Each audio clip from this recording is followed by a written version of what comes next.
Okay, hey everybody, welcome to another episode of On the Rest from Off the Cuff. Today we have a really cool review coming from C.Ward. Of course, they are a London-based brand.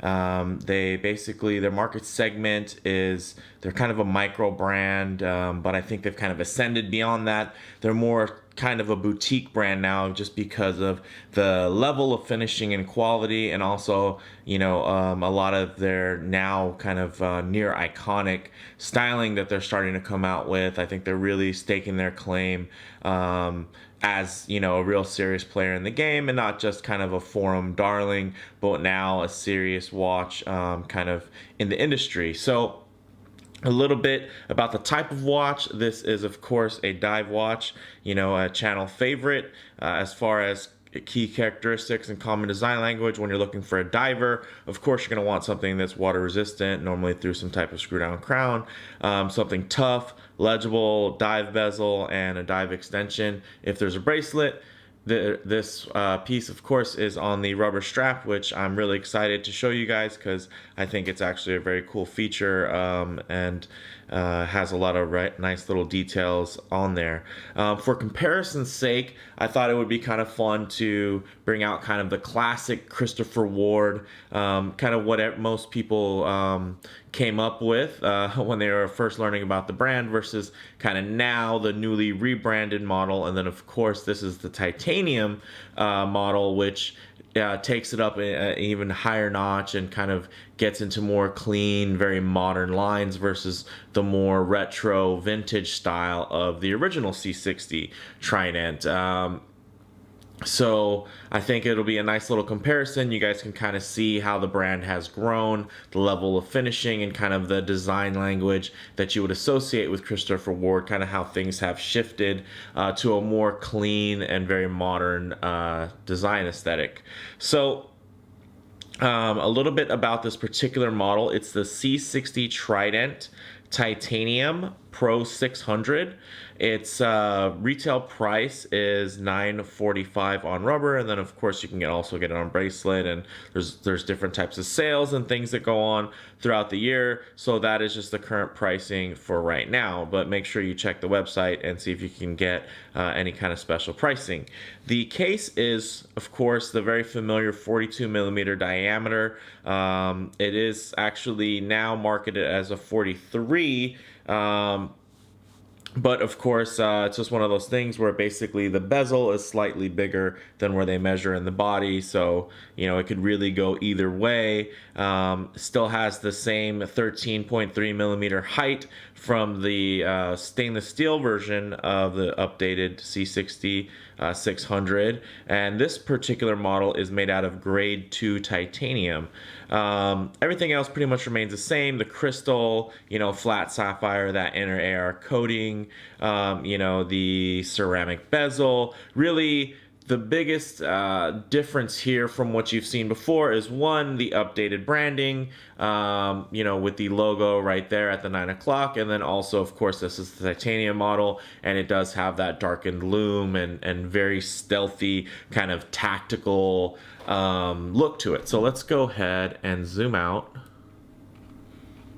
Out. And get this in hand and just take a look at some of these kind of characteristics here. So as you can see, it's definitely a very stealthy look. Really nice case back, sign crown with the new logo there, which I actually think is really nice and pretty clever how they did that.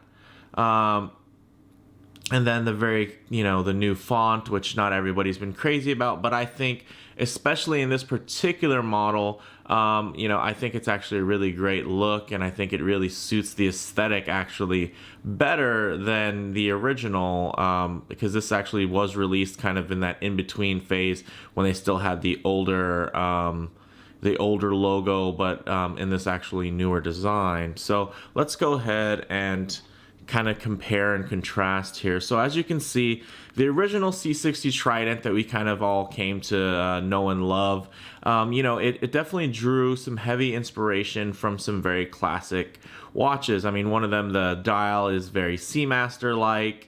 You know, the hands very much speak to the design language of Bremont. And then, you know, just with the really nice, the way the bezel is that matte kind of aluminum insert, it really kind of course, ties back to that black and steel Rolex Submariner aesthetic that we all know and love. This particular model I've put on a Hirsch dive strap. This is the Hirsch Accent model, which is a really beautiful natural rubber strap, and it's, you know, $100+ depending on where you order it from, you know, anywhere from 100 to 130 bucks. And I wanted to compare it to this one because the newly revised strap that Christopher Ward provides now is, I mean, just outstanding. As you can see now on the back here, really fine details. As you can see, you know, we have that branding there, which I think is great, and it also adds, you know, a little bit of breathability. And then I really, really like the, you know, the finish, how it just really ties in to that bezel, and of course the dial with that matte black, just really, really beautiful.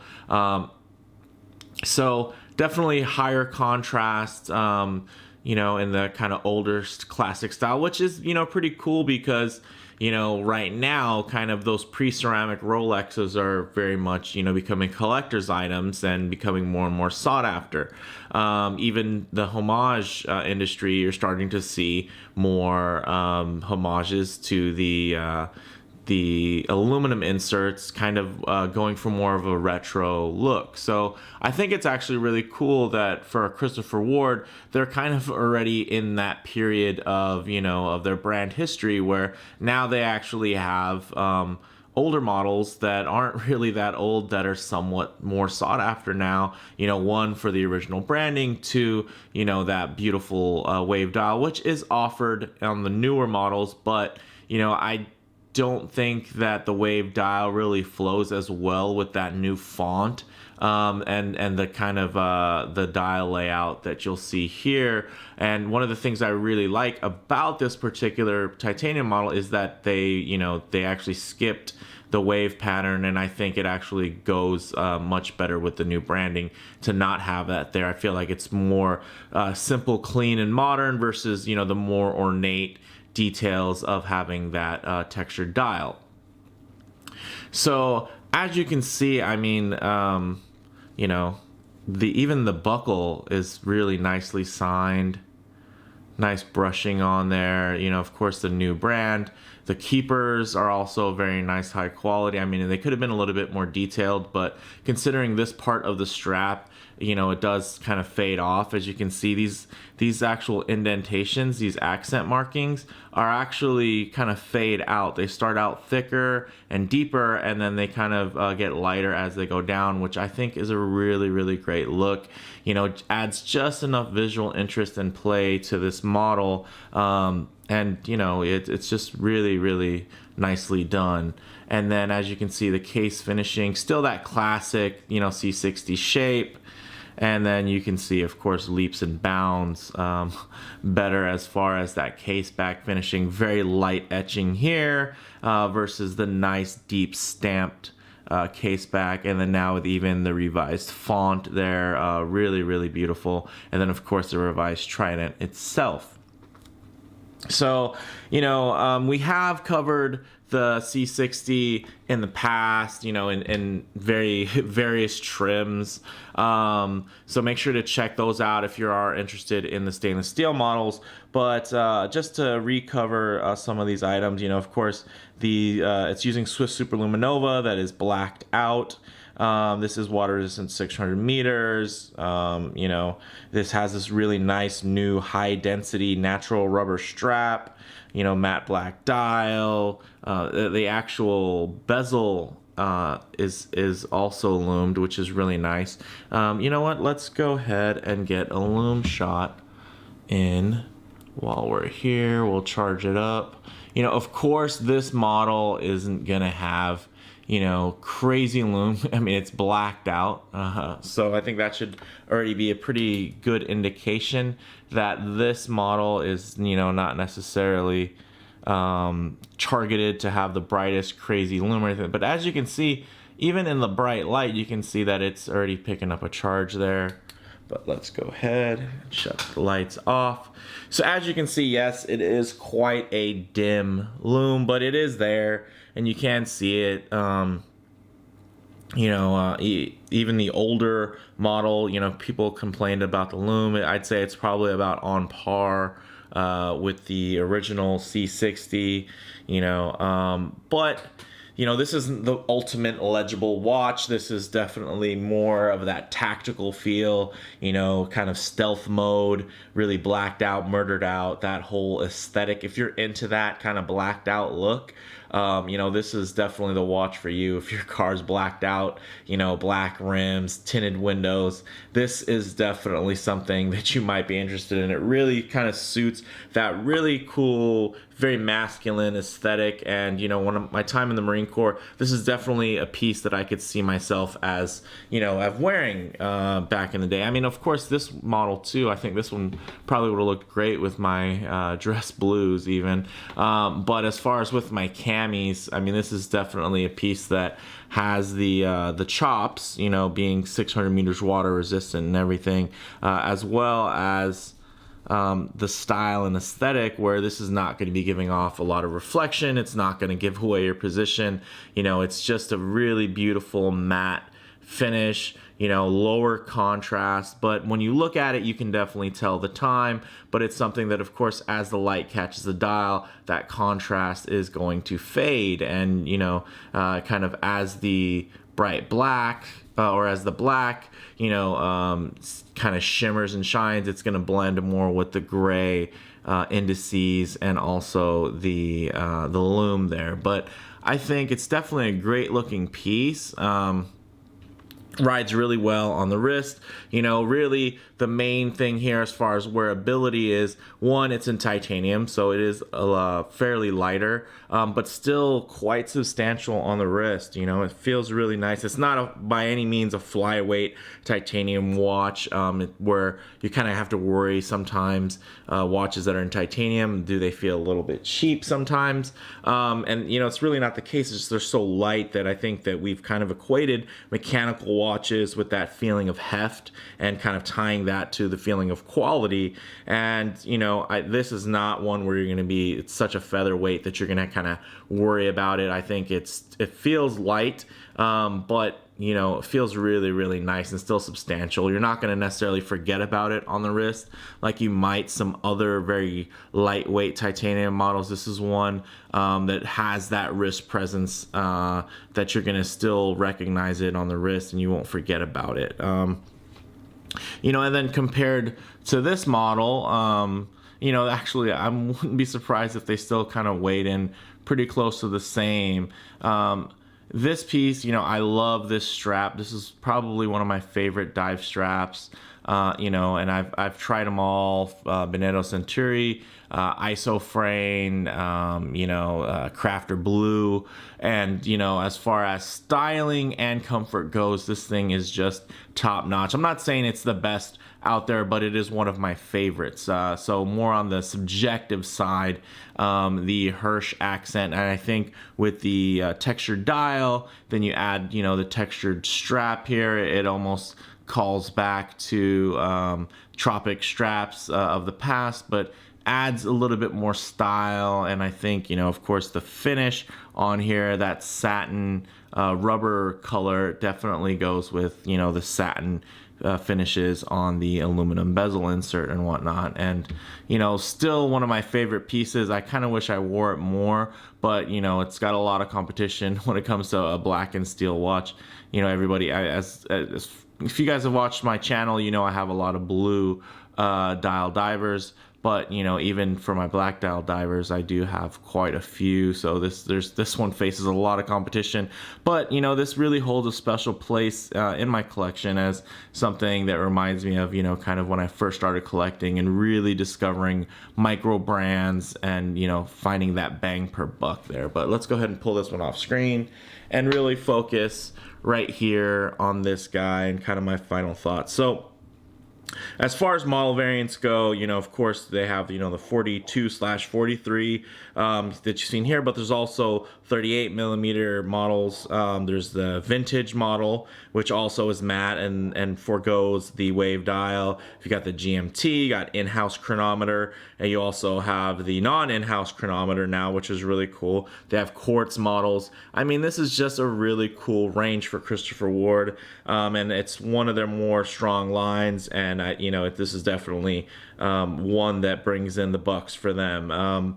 You know, the bottom line, this is a very cool, it has that stealthy aesthetic. It's extremely bold and modern, you know, and it has an almost tactical feel. Yeah, sure, you know, it may have a polarizing look. There are some people who are gonna say that's not legible, that's not a true dive watch. You know, you can't even tell what time it is, you know, at a glance. I'll take a Seiko SKX over this any day of the week, yada, yada, yada, this and that. This is really one it's either you're gonna love it or you're probably not even gonna like it. And I think that this design aesthetic, you know, that stealthy look, it's just really nice. You know, it's something that I look forward to taking pictures of with a couple of my knives, you know, titanium knives, on Instagram. You know, it just fits kind of in that EDC kind of mindset, as far as kind of a premium, you know, men's goods. Not necessarily, you know, as far as tool watch, you know, or super horological significance, or, you know, anything that's gonna be, you know, super next level groundbreaking. But what it is, though, is just amazing for what it is. I mean, there are two variants. This is the variant 1. There's the variant 2, which has much higher contrast, much brighter lume. You know, it has the blacked out case instead of kind of showing that titanium. But I feel like the titanium tones, I really like kind of some of the more gunmetal tones. It's a little bit deeper and darker when you have a titanium watch versus a stainless steel, and also it almost picks up a little bit more of that kind of brown earth tone to it, almost like kind of a bronze hue when you wear it. And I just think it's just a great color, and it's really easy to see you know, when they were designing this, what they were thinking, because it really does just flow so well. And if you didn't know, I have a 7 1/4 inch wrist, so that's how it fits on me. Of course, I am left-handed, so I wear watches on my right wrist. But let me know what you guys think in the comments below. I feel like this is kind of a controversial one. For me, this is kind of my pick of the litter for the newly rebranded Christopher Wards that are out there. Of course, a lot of their more dressy options wear the new branding much better, but I think as far as their sports watches go, this one, you know, that, and they have a new day date model that's the non-in-house chronometer. I think that one's definitely one to keep your eye out for as well. But this guy right here, to me, is just such a looker, and it just has such a cool aesthetic. You know, I'm really digging it. So let me know what you guys think in the comments below. If you haven't already, please hit like, and you know, subscribe if you want to see more content like this. Recently hit 5,000 subscribers. Thanks to everybody who subscribed, and you know, if you've ever kind of let anybody else know and recommended the channel, I definitely appreciate that too. Thanks. Bye.